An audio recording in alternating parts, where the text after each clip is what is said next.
जब पूरी दुनिया सिर्फ म्यांमार का तमाशा देखती रही, तब मोदी ने ऑपरेशन ब्रह्मा शुरू करके पूरी दुनिया को हैरान कर दिया है। भारत की सेना जैसी म्यांमार में घुसी, देखकर म्यांमार के लोगों की आंखों में आंसू निकलने लगे। भूकंप की वजह से कुछ मिनटों में 334 परमाणु विस्फोट के बराबर इतनी ज्यादा एनर्जी पैदा हुई कि शहरों और सड़कों पर हजारों लोगों की सांसें थम गई। पूरे देश में आपातकाल घोषित कर दिया गया। दावा किया जा रहा है कि मरने वालों की संख्या 10,000 से ज्यादा हो सकती है। लेकिन इसी बीच भारत म्यांमार, थाईलैंड और बैंकॉक के लिए भगवान बनकर पहुंचा है।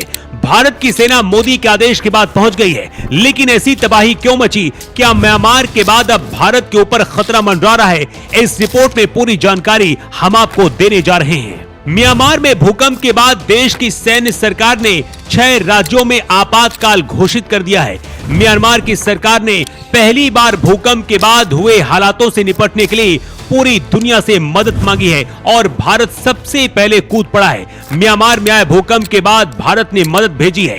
15 टन वाली राहत सामग्री की पहली खेप वहां पहुंच गई है। म्यांमार और थाईलैंड को भूकंप से बचाने के लिए भारत ने जो ऑपरेशन शुरू किया है, उस ऑपरेशन का नाम है ऑपरेशन ब्रह्मा।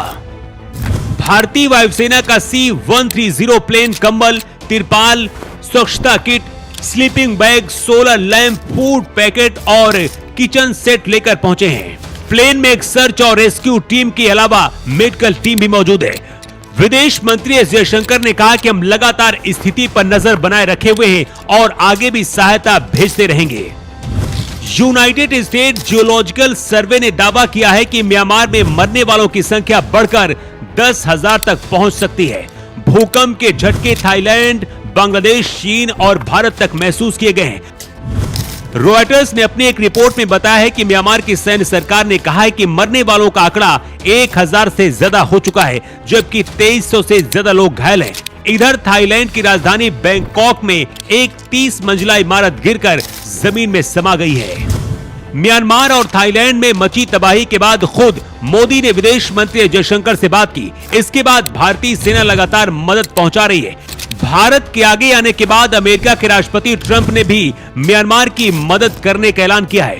दुनिया में कभी भी जब संकट आता है, तब भारत वहां पहुंच जाता है। म्यांमार और थाईलैंड में जिस तरह से भूकंप ने तबाही मचाई, साल 2023 में तुर्की और सीरिया में भी ऐसा ही मंजर सामने आया था। उस समय भी भयानक भूकंप ने दोनों देशों में कोहराम मचा दिया था। उस समय भारत ने प्रभावित देशों को सहायता प्रदान करने के लिए ऑपरेशन दोस्त नाम से एक सर्च ऑपरेशन शुरू किया था। इस अभियान के तहत भारत ने खोज और बचाव दल, मेडिकल टीम, दवाइयां, राहत सामग्री और जरूरी सामान तुर्की और सीरिया भेजा था।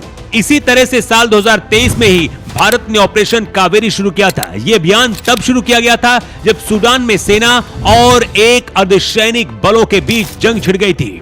उस वक्त भी बड़ी संख्या में फंसे भारतीयों को वहां से निकालने के लिए रेस्क्यू ऑपरेशन किया गया था। 2015 में पड़ोसी राष्ट्र नेपाल में विनाशकारी भूकंप आया था, जिससे काफी तबाही हुई थी। उस समय भारत सरकार ने ऑपरेशन मैत्री शुरू किया था। उस दौरान भी मोदी ने नेपाल की मदद की थी और उस दौरान नेपाल से करीब 43,000 से ज्यादा भारतीयों को सुरक्षित रेस्क्यू किया गया था। म्यांमार में इतना भयानक भूकंप क्यों आया? अब चलिए इसकी वजह भी आपको बताते हैं। म्यांमार में धरती की सतह के नीचे की चट्टानों में मौजूद एक बहुत बड़ी दरार है, जो देश के कई हिस्सों से होकर गुजरती है। ये दरार म्यांमार के सांगाइंग शहर के पास से गुजरती है, इसलिए इसका नाम सांगाइंग फॉल्ट रखा गया है। ये म्यांमार में उत्तर से दक्षिण की तरफ 1200 किलोमीटर तक फैली हुई है। इसे स्ट्राइक स्लिप फॉल्ट कहते हैं, जिसका मतलब है कि इसके दोनों तरफ की चट्टानें एक दूसरे के बगल से हॉरिजॉन्टल दिशा में खिसकती हैं, ऊपर से नीचे। ये दरार भारत के अंडमान सागर से लेकर हिमालय की तलहटी तक जाती है और पृथ्वी की टेक्टोनिक प्लेट्स के हिलने डुलने से बनी है। भारतीय प्लेट उत्तर पूर्व की ओर लगातार बढ़ रही है, जिससे सांगाइंग फॉल्ट पर दबाव पड़ता है और चट्टानें बगल में खिसकती है और भूकंप आता है। फिलहाल भारत म्यांमार और थाईलैंड की मदद कर रहा है और वहां के लोग भारत को भगवान की तरह देख रहे हैं। मौत का आंकड़ा लगातार बढ़ता जा रहा है, लेकिन ऐसे हालातों में भारत को क्या मदद करनी चाहिए और जिस तरीके से भारत मदद कर रहा है, क्या वो सही है? अपनी राय आप जरूर दें।